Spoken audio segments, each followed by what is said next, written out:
to another episode of the Obsessed with Pickleball podcast. I'm Jane. I'm obsessed with pickleball. This is episode 13, Taylor Swift's lucky number, so we got to make it a good one. Even though we didn't have a tournament this weekend, to recap, there are a lot of things going on in the pickleball world that I want to chat about. I obviously want to update you guys on my DUPR journey because it has been an emotional roller coaster. I want to quickly touch on the PPA San Clemente tournament this weekend. It's going on right now. I actually have the Alshon, Daskew, Jack Sock, Roddick match on the TV that I'm kind of checking in with. But unless anything crazy happens during this match, I don't think we'll need to discuss it. Guys, I have a lot that I've been thinking over the last couple days. I actually was like, I don't know if I'm going to do a podcast this week because I was super busy all weekend. There was no tournament to talk about. I worked for like 14 hours on Monday, and I was like, there's just no time. But then my brain was just like, the chains are just always moving. Pickleball, pickleball, pickleball. I pretty much have to just talk about and think about pickleball 24/7. So I always have something to say. If anyone out there has their job, their form of exercise, their hobbies, their friends, their family, their significant others, every single thing in their life revolving around pickleball. Like if you wake up in the morning, you're like, okay, how am I going to make a pickleball company succeed? We should be friends, and you should DM me and we can chat about all the ways that we can possibly be more obsessed with pickleball. So let's hop into it. What do we want to talk about first? Okay, so I'll give you a quick DUPR journey update, just because I like to knock these off early in the day. So let me just tell you that I think I'm living in like a practical joke. So to catch anyone up, my current DUPR, up until a tournament that I went 6-2 in, I'm 4.0. Okay, I started my DUPR journey, I was like at a 3.7. I went to play in a tournament. It was a 4.0 plus women's doubles. I overslept, missed all of my matches but one because I'm an idiot, and got the times wrong. And we went there and they're like, oh, just play this last match. Okay, great. We play, we win. And I'm like, you're not going to put in the forfeits as in DUPR, are you? No, we don't do that. Oh, nope, they did. They put in a good 6-11 zeros. So obviously my 3.7 went down to like a 3.1 real quick overnight. And to make it worse, my partner that I was playing with is like has a 4.5 DUPR. So anytime the algorithm sees me win, it's my higher rated partner's the reason we won. And anytime we lose, it's my fault we lost. So already in there, I have to like reevaluate my entire life basically when it comes to who I play pickleball with, who I spend my time with, etc. So I open up my app and I'm like, great. So we email DUPR, or when we email the tournament fixes it. But somehow, even though I started at 3.7, I go down to 3.1, I come back up, I still have a win under my belt. So I should still go a little higher than before all the pickles were put in. But do I know? I go down to a 3.6. It's like a 3.63. So from like a 3.7 to a 3.63, even though I won a match. So technically, I went to a tournament, I won, and my DUPR went down, which I've been told can't happen, but I guess it can. So whatever, it is what it is. Okay. Fine. 2 weeks later, I play 4.0 mixed doubles with my partner. We play a bunch of great teams. It's like a really solid tournament. I'm really happy with it. We get bronze. We go 6-2. My DUPR goes down. Okay, guys, my DUPR goes down. So basically, I thought my partner was like a 4.2 DUPR, but apparently he was already like a 4.5 DUPR. But he came to me and was like, let's play 4.0. With our DUPRs, we can play 4.0. So I thought he was saying my DUPR is like a 3.6. His is like a 4.1. We can play 4.0. Why would he come to me to play 4.0 when his DUPR is that high? But I think his DUPR shifted since we signed up. Doesn't matter. So I'm like, oh, I'm going to go up. I'm going to go up. I go down. I'm just like, there are no words. I'm just laying in bed like, what should I do? And of course, I have a lot of friends who are on this journey with me. Okay. And they're checking my DUPR behind my back. Like they're checking up on it.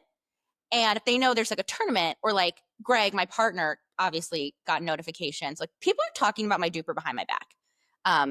And it's literally a topic of conversation. So then I'm starting to get like, this is crazy. This is ridiculous, blah, blah, blah. I'm like, I can't believe it went down. Like, do I need to redo and get a burner duper? Like, do I need to slash this duper and start over? And that is still something that might have to happen, but I don't know. So I'm pretty bummed about that. I don't really know what to do, but I have a tournament that day, so I can't get too upset about it. I have to go play well in my next tournament. But I'm talking to some of my friends I'm playing against in the tournament, and I'm like, you guys, I'm down to like a 3-5 something at this point. I'm like, if you guys lose to me in this tournament today, your dupers are fucked. Like your 4-5 duper and your 4-2 duper, if you lose to me today, you are gonna plummet. So they're all they hate it too, right? They're like, blah, blah. So somehow I get more notifications from Duper that the scores were put in incorrectly, that we were put in a women's division instead of a men's division or something, instead of mixed. So they fixed it. So good news, guys. My Duper has officially gone up. I went from a 3.63 to a 3.61. Sorry, 3.63 to a 3.631. So I went up 0.001 in my Duper. So at this rate, if I play a billion, quadrillion, dejillion, fabillion tournaments, I might get up to a 4-4. Okay, so it is what it is. I wake up, I go play this tournament. Uh-oh. Do I take gold in 4-0 women's doubles, 4-0 plus women's doubles, West Hollywood Tenacity Pride Tournament? Yes, I do. I'm very proud of this win for 2 reasons. One, it was my girlfriend's birthday weekend, and I was really, really tired and a good amount of hungover, and it was super hot, and somehow I just fought. And I think one of the reasons why we were able to win that tournament is because I was too tired and I was just fighting for my life in the heat to choke, to get nervous. So I said it, and this is what I've kind of figured it out. I am a 3.6 duper. Like I'm a mental 3.6 duper. My brain is a 3.6 pickleball player. My emotions, my anxiety are all at a 3.6. Now, if I could take all of that away, I'm cruising. So we'll see what happens in this after this tournament with my duper. The problem that I'm having now is that my girlfriend, who I play doubles with mostly, her duper is a 4.5. Every time I play with her, my duper will not budge in a positive way. Now, the 2 people we beat for gold, my good friends JJ and Blair, who could have beaten us easily, or we could have beaten them. Like we play together all the time. They're really, really good. I'm actually very proud of us for beating them. They're very good players, have higher dupers than me. So I'm hoping that I'll move a little bit, but I think that the way the points work is that we didn't actually get that many more points on each other, even though we were able to win gold when you add up all the games. So who knows? Maybe I'll get a small bump. We'll see. But I have to now start being even more strategic than I was before. Like I used to think, okay, if I win, I'll go up. That's actually not true. I have to win, and my partner can't be very good. But the problem is that I only play pickleball with 4 or 5-ish players. Like those are my friends. Those are the people I play rec games with. That's who it is. So yeah, I have some other friends who are like around a 4-0 duper that I could play tournaments with, but that's still too high. I have to find someone lower than me. So I have my eye on my friend Will, who is really, really good, but he's probably played like no tournaments, maybe one. He randomly has like a 3.2 duper. So I'm going to team up with him. We're going to do a 3-5 mixed. I'm going to bank on us being good enough to win. Is this awful? Like, am I a terrible person if I'm going to sandbag a mixed tournament? But I don't know. Like 3-5s are good. Like I don't know how sandbaggy it will be. I only got bronze in 4-0, so maybe it's fine. And it's not my fault. It's Duper's fault. And Duper's making us all sandbaggers. Okay, I just talked about this for a while, but that's the update. Duper's putting me through emotional hell, up and down, making me feel inadequate. Last thing I'll say is, so I get a text I'm texting in a group chat with like me, my partner, and the 2 girls that we won gold with, and we're with some other pickleball players. And she says something like, "I can't believe I lost to a 3-6 today." And I didn't even process. I was like, "Oh my God, who?" "You, Jane." You're the 3-6 she lost to. Because like I don't identify with my duper. Like I don't identify. So who is she? I don't know her. Okay, moving on for my DUPR update. PPA tournaments are so expensive now, you guys. I was planning on playing this weekend and I missed the sign up and I was like super bummed. And then my friend was like, oh yeah, can you believe that it's $243 for one event? I almost fell off my chair. I was like, thank God I missed the deadline because I am just reckless enough with my money that I would have signed up for that tournament. I didn't make the deadline, so we're not playing, thank God. But I am going to watch Friday, Saturday, Sunday. I put out into the universe that I needed some tickets, and one of my absolute favorite players ever, Tammy Emmerich, came through for me and sent me some tickets. So that's amazing. Then I also got press passes from PPA. Apparently, all you have to do is just ask. I was just like, hey, can I have a media pass? And I was like, I was like, I run an Instagram account called Obsessed with Pickleball, and I have a podcast called Obsessed with Pickleball. And they wrote me back, and they're like, we don't usually we usually close our applications a week before the tournament, but we reviewed your work, and we'll make an exception. What, guys? Pickleball. And this is the segue that I want to have going into my next conversation, and it's about how we're going to make pickleball a legitimate sport. Because here's what I want to say. I am my biggest fan. I think I'm awesome. I love the content I make. I love this podcast. I think I'm really, really smart and know a ton about pickleball. We need some bigger media outlets to be getting the exceptions. Do you know what I'm saying? Okay. So something did happen. So yeah, anyway, I'll be there. I'll be at PPA. I'm super excited. Hopefully I get some good tea. I love it when I get when I overhear something I wasn't supposed to overhear. And most of the things that I've overheard, I never ever have shared, and that's because I would never want somebody sharing something that they hear me say when I'm not prepared, but it's fun. But I do also like to hear, I think sometimes, we need the tea. For example, we heard kind of what Lee Waters was saying to the referee during the Dream Breaker against the Dallas Flash, calling her awful, just basically berating the head ref at MLP about the rule. I mean, we do need to know those things because we can't, bad behavior will not be accepted. Okay, let's talk about whether or not how pickleball is becoming a more legitimate sport. Step one, Collin Johns is no longer an MLP team. I am so proud of pickleball right now. I mean, it had to happen. So what happened is it was the second waiver period of MLP. The Carolina Hogs don't protect Collin Johns. They waive him. They end up picking up Roscoe Bellamy, but nobody takes Collin, so they get to keep Collin. So now the team is Ben, Collin, Roscoe Bellamy. Then the Hogs, bye-bye Collin, drop Collin, and pick up Martin Emmerich. Wow. I need to know the decision makers behind this because it's amazing. I think Ben will like playing with Roscoe Bellamy more. I think Martin is such amazing vibes for that team, especially with Tammy, just being a support there. So I don't know if Roscoe or Martin are going to play. I'm assuming that it's Roscoe. I think this is a great trade for them, and I think it sucks they couldn't have done it earlier. I think Ben should still be able to win his 2 matches. That's what's crazy to me. If they're able to work it out where Ben and Tam,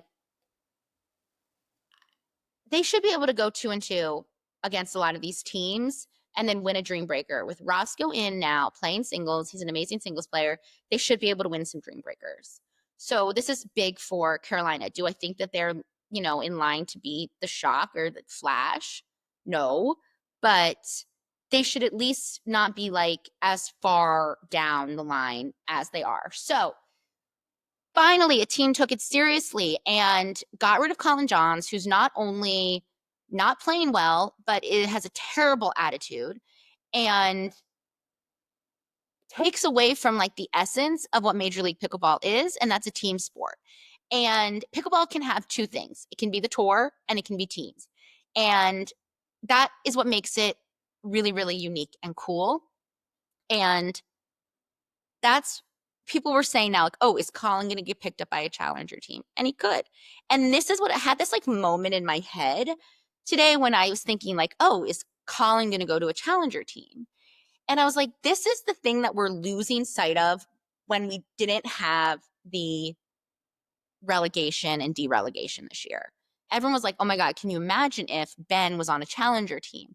And it's like, that's the thing. Like, Ben is a premier player, but the Hogs are a challenger team. And that's the difference, right? Like, you can have premier players on a challenger team because the team has to be premier level. And that's what's still getting missed in MLP is that they're taking the mindset of PPA, the player, the singular, the individual over the team. It's a little bit like I don't know if Al-Anon AA, like principles over personality, like you are not bigger than your team. You are the only way that the team will exist is if you're a team and you're not. It's principles over personality, okay? If you know, you know. So, Collin's out. What does this mean? How did Ben feel about it? What was the conversation between Ben and Collin? Is Ben happy about it? Does Ben even care? Does Collin care? Is Collin happy that he got waived? Does he want to get picked up on a challenger team? Will he be mad if he does get picked up on a challenger team? If you were a challenger team, would you pick him up? If you're Travis Rettenmeier on the Flash, do you grab Collin? Because you can, right? They can take him, right? Someone correct me if I'm wrong, but like Travis could just take him, like, you're stuck with me now, bro. Maybe. I don't understand how their contracts works, but he's definitely not getting another Yola paddle. I know that for sure. Another thing that happened at this tournament, kind of in the same vein, not really. Ben Johns got taken out in singles again in the first round. And everyone's like acting so surprised about it. Why are we still surprised when Ben loses singles? He's a very hot and cold singles player. Like, these are upsets, sure, but singles is like the wild, wild west out there. Like, anyone can just come in and win in men's. Women's, obviously not yet, but these singles men's players can upset a top seed at any time, and it's happening to Ben always. We're getting to a point now where we're going to have to start changing the rhetoric around Ben Johns. So what I mean by that is world's number one, world number one, world number one. He got back on top in men's doubles. So yes, now he's back on top as world's number one men doubles and men's and mixed doubles. But he did a lot of partner finagling to get there, grabbing Gabe. We're going to see how that kind of like works itself out. And then at the same time, playing with Annalie in mixed. So great. He's still in points and in vibes, world's number one, but it's no longer surprising when he loses singles. And the question is, will we ever see Ben Johns Triple Crown again? There's been rhetoric about this on Twitter, on X before, but I don't know. He has had times, right, where recently he did get a gold in singles. I just don't know if he has it in him to do all three anymore. Maybe one more time in his career, maybe, but the problem now is like, now's the time. Now's the time that you still have Annalie. Now's the time that you have Gabe, and there's no other hotshot teams coming up yet. But you have to dig deep. You missed your chance the last time you won 2 golds, not to get that third. You let that one pass you right by. You let J-Dub and a little lefty come in and steal your title right from underneath you. And that's on him. That's on him. That's all he can do. So the evolution of the game is here. And I actually think that if the conversation around him shifts, it will actually benefit his brand and his performance. Right now, he's like Ben Johns. It's like it rolls off your tongue. The golden boy of pickleball, everyone who he is, he's the best of the best, undoubtedly. But it's not true anymore. He's losing singles. He had to get a new men's doubles partner. Now they're not shooing for gold like he was with Collin. He's still winning everything with Anna Leigh, but they are taking L's, and she's at the top of the game right now, so you can't really even tell where he is when he gets to play with her. And I think if he was able to somehow position himself in the eyes of the audience as still being the best, but with challenges that he can like fight back against, and so that when he wins, it's not like, oh, another win by Ben, but it's like, yes, Ben. Like, I want to cheer.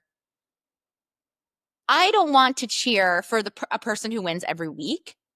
And I think a lot of fans are kind of on that too. They like an underdog story, and he'll never be an underdog, but I think it's okay to show the obstacles in front of him and him winning as an accomplishment versus that's what he does, because he's no longer doing it anymore. I'm not sure if what I'm saying is making a lot of sense, but there is a way in your brand to be at the top of the game, to be the best of the best, but to always have to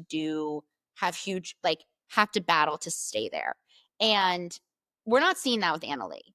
There's no battle to stay at the top. Instead, in my opinion, I'm being force fed the brand. She's the best in the world. She is the best in the world. She's greater than everyone else. There's no contest.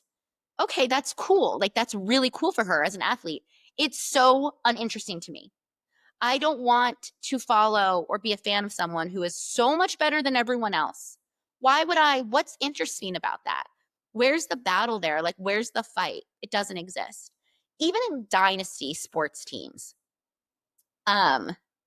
they still lose. Like, you have the Patriots, right, who won all the time. They still had to come out with huge wins. Like, they won despite the competition. And Anna Leigh wins, period. She started taking some L's with Catherine. What does she do? Drops Catherine Parento, teams up with Anna Bright, number 2 woman in the world, to essentially make it so she doesn't have to take any losses. So when her and Catherine would win a 5-game championship Sunday against Anna and Rachel, like, that was like thrilling. Her and Anna winning the next 10 tournaments in 3 on championship Sunday, it's not thrilling. It's like, congratulations, the 2 best people are playing together. And I think that's why I always get very bored by the conversation around like best in the world. Because with pickleball, partnerships are so important that we have Anna Leigh. Let's just break down Anna Leigh and Ben, as we always do. I'm like, we should stop talking about them, but I talk about them all the time. Anna Leigh is the best singles player in the world on women's side. No touching her. It's not even a competition. People need to get it together. Like, she has like a sickening amount of athleticism. Kate Fahey took a game from her. Kate Fahey's so fresh, so new. I do think Kate Fahey will get to the level that Anna Leigh is at right now, for sure. I wonder what other levels Anna Leigh can reach. That's the question. Like, can she? How much more does she push it that people have to catch up to? To her, we'll never know. But let's talk about doubles. Plays with Ben Johns. They have hardly ever lost in their entire career together, and he's the number 2 man. Okay, so you have the number 1 woman and the number 1 man up against the rest of the competition. Okay, they should win. In women's doubles, when there starts to be a little bit of parity with her and her partner versus other people, she drops Catherine and teams up with Anna Bright. So now for the rest of the year, she's going to continue to get triple crowns. We're going to continue to talk about how dominant she is, but she's partnered with the second best people. So now, will we ever see Anna Leigh play with somebody else against Anna Bright and Catherine Parento? What does that partnership look like? What do Anna Leigh Waters and Rachel Rohrbacher look like against Anna Bright and Catherine Parento? How do we throw Georgia in there? How do we throw Tyra in there? Like, we will never truly know how she stacks up in women's doubles in that without seeing these other potential partnerships. Anna Leigh speeds up a lot in opportune times. She's getting a lot of losses at MLP. I don't think saying that she is the number 1 women's doubles player in the world is false, but it's impossible, like, to make that we don't have enough data to say that 100% for sure. So that's why APP does this thing sometimes where they'll have like 4 people and you play with every single partnership, and whoever has the most points at the end, the single person, they're the winner. That would be very interesting to me. Can you imagine if we had like the top 6 women players and we had every single partnership play every single partnership over the course of a weekend and we saw who had the most points? Who do you think would win? Like, what do you think would happen? Would Anna Leigh win more than 75% of the matches? I'm going to write this out and I'm going to like see if we can get some predictions. I think this is why MLP is so important, and it's actually important for Anna Leigh. In my mind, as somebody who watches the sport, when Anna Leigh gets her MLP title, when she leads her team to an MLP championship, I will finally be like, okay, got it. You have done it. You are the most dominant player. Because I'm not as much of a hater as I seem. I just react to what I see and analyze it and overthink it. I'm going to stay on the topic of the fives and Major League Pickleball and talk a little bit about Gary Vee. I'm on Gary Vee TikTok. I get fed his videos 24/7, and they're basically these little like 7 to 10 second clips of like him saying something inspirational, like a little gimmicky comment, like a clip of him at a speaker event. I don't really know what Gary Vee does. I know he goes to a lot of speakers events and yells at me. And this is what I've learned from Gary Vee. I wrote down a whole list. I'm lazy. My content isn't good. I'm not making enough content. I'm still young. I should be happy to be alive. AI influencers are going to take over the world. And if I want to succeed, I need to stop keeping up with the Joneses. And that's why he never posts anything like obnoxiously aspirational on his feed, because he doesn't want people to think that we should all be chasing money. Okay. It's a lot of like, I don't really know if I'm learning anything from him or I'm getting inspired. All I know is I can't stop watching, and everything that he said is ingrained in my head. And I leave feeling empowered and confused after every video. But something that I did think was interesting that he talked about in one of his videos was that no one's ever going to be happy if you're chasing these like crazy, like, oh, I need to own a yacht. Like, do you need to own a yacht? He said people will be happier if they live within their means. And also I'm like, okay, rude. I don't identify with the means I have, but okay. But then I thought, ironically, we have ALW doing a little TikTok from her private plane. PPA this weekend. I'm heading down to San Clemente on Friday. As I said, I was going to play, but I found out how freaking expensive it is. $240 for one event. I used to play when it was like $120 for one, and then it became like $140 for one. And I was like, oh my God. And that was like last year. And it's annoying, but I'll have to say, like, I can't blame the PPA. Like, everyone's like, oh, the PPA is robbing me. But you don't have to play. I run a pickleball facility. And of course, we never want to alienate anyone in our community. But PPA has created a great product. You get to go to this beautiful facility. Okay, this is not crappy facility. This is gorgeous. You get to play other players around the world, around the country, and you get to be right next to the pros. Do you get to go to championship court and watch? No. But you can go to grandstand, you can walk around, and you can play some good matches, and you can feel really cute, take your little pictures, meet other players, your friends are there, you socialize. Honestly, it's a great product. And if you don't want to pay it, don't pay it. There are enough people, and that's how they keep, moving this product forward. So I really cannot blame them for that. Unfortunately, in this world, like, we have to participate in capitalism. If there was a way for me to topple it, I would, but for now, we're all just out here surviving, and that's what the PPA is doing too. And if these amateur players want to pay for that experience of playing in the event, being there the whole day with their friends, maybe getting a medal, all this stuff, I don't think it's crazy. I don't think 240 is crazy. And that money will hopefully pay some of these pro players salaries so they can continue to train and we can get better players and the sport can become more legitimate and they can have some more media outlets there that aren't Jane obsessed with pickleball. I'm going to take the money and instead I'm just going to like drink some canned margaritas and eat some hot dogs. And that's just what I'm going to do. That's my choice. Everyone else is welcome to their own choices as well. So this week's tournament is a big one. Everyone's playing progression draw. We had a bunch of qualifying matches early in the week. What I love about qualifiers right now is that some of these girls that are playing, I actually used to play against like 2 years. Oh my God, I guess it's only been like a year, maybe a year and a half ago in some of these local tournaments. And they were playing like 4 or 5 tournaments. They were beating me, yes, but I was getting points off them, 6, 8, something like that.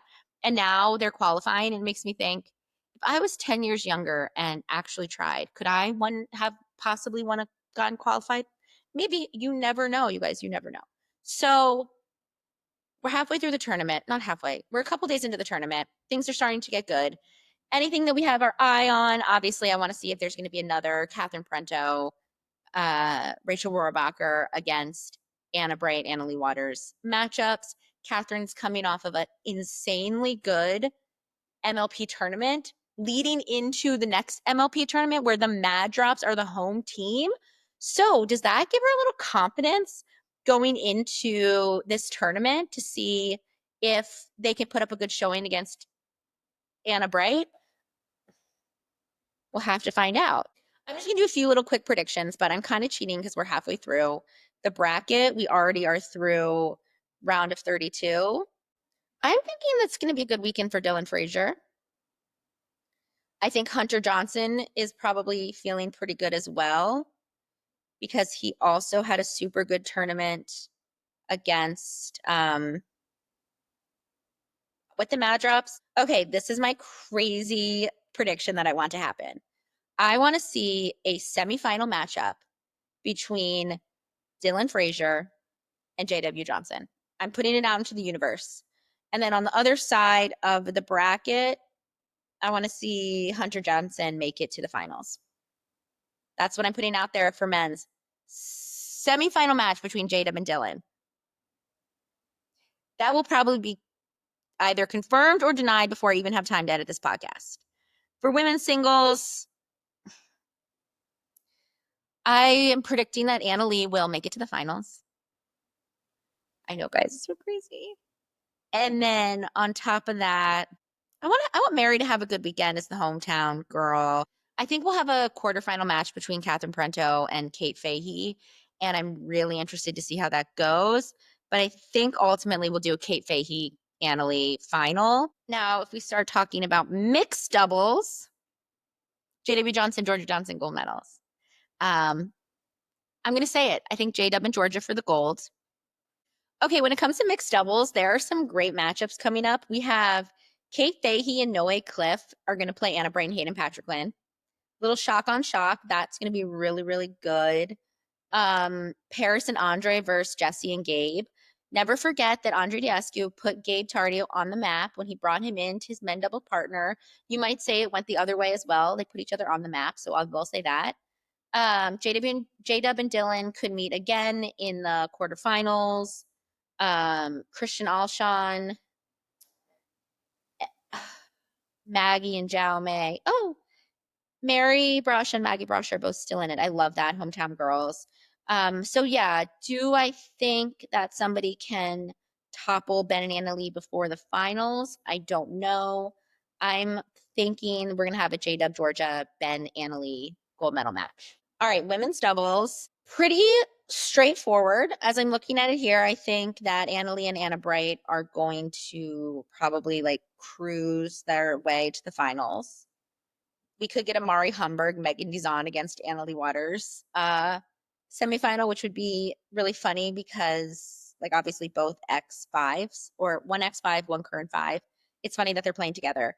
Then on the other side of the bracket is when things get a little crazy because we have Hurricane Tyra Black and Paris Todd standing on the same side of the bracket as Jade Kawamoto and Jessie Irvin and Catherine Prento and Rachel Rohrbacher. They also have to look at Jackie Kawamoto and Eda Tuianatoa and the Brasha sisters that's still going on. So it's going to be crazy. That side of the bracket can be really anybody's game, but I think we'll get a rematch of the ex-girlies versus Anna and Anna Lee versus Catherine and Rachel. I think we'll get a rematch of them. I think Catherine is like pretty freaking hype. And it's going to be pulled off. But beating those other teams is going to be really, really, really, really, really difficult, especially Tyra and Paris. So that could go anyway. I think I'm just having a lot of confidence in Catherine right now. Okay, final division is men's pro doubles. We got our big top four, right? We have Andreescu Christian Alshon, Ben Johns, Gabe Tardio, Federico Stackstrud, Hayden Patriquin, and JW Johnson and CJ Klinger. Anyone that I think can sneak in there? We used to have Dylan Frazier and Dekel Barr, but Dekel is sick. So we're not going to get to see that team, which is unfortunate because they actually could have put some pressure on and maybe pulled an upset.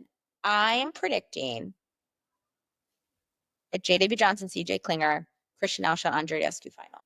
I'm not going to say who's going to win that final, but that's what I'm predicting for that. Okay, those are my predictions. I know, super interesting, super on the edge of your seat. I thought maybe this would be a fun thing for me to try to get out there. So if anyone's driving down to San Clemente this weekend, they need something to listen to, they can listen to me rambling for 40 minutes about pickleball.